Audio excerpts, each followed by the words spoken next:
মনে থাকে জানো? মনে থাকতে চাই এগুলো কি? শার্ট সেটা তো আমিও জানি, কিন্তু এগুলা এভাবে কেন? যে হাতে ধরে রাখছি। আপনি কি কখনো আমাকে তো সোজাসুজি অ্যান্সার করতে পারেন না, ঘুরিয়ে পেঁচিয়ে অ্যান্সার না করে? সোজা সুজি কোশ্চেন করে অ্যান্সার দিচ্ছে। এই একটা শার্ট গিয়ে যে এতগুলা শার্ট নষ্ট করেছেন, আর আয়রন করবে? আয়রনের দোকানে লোক আয়রনের দোকানে এগুলো দিয়ে নষ্ট করে ওরা পুরায় ফেলুক, তারপর কি করবেন? তারপর আবার শপিং করতে যাবেন? এটাই তো আপনি কি বলেন তো? বেডের মধ্যে বসবেন, সবকিছু এলোমেলো করবেন, ওয়াশরুমে যাবেন এলোমেলো করবেন, আলমারিতে একটা শার্টের জন্য আলমারি খুলবেন, সবকিছু নষ্ট করবেন। সব তো আমার ঠিক করতে হয়, সারাদিন বসে বসে আমি এগুলাই করি, এগুলোর কোনো মানে হয় না কিন্তু। যাবো। হ্যাঁ যাবেনই তো আপনি।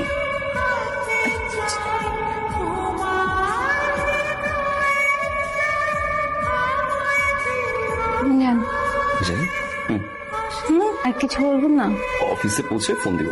না, না, আর কিছু বলবেন না? লাঞ্চ করার টাইমে ফোন করবো। লাঞ্চ আর কিছু বলার নাই? আর্লি বাসায় আসবো, 5টায় অফিস শেষ, 6টার সময় বাসায় আসবো। ওকে, আই লাভ ইউ, বাই। কি বলেছেন? বাই। পরে ওকে জানেন, তার একটু আগে, ওকে বাই। তার মাঝখানে কি বলেছেন? মাঝে মাঝে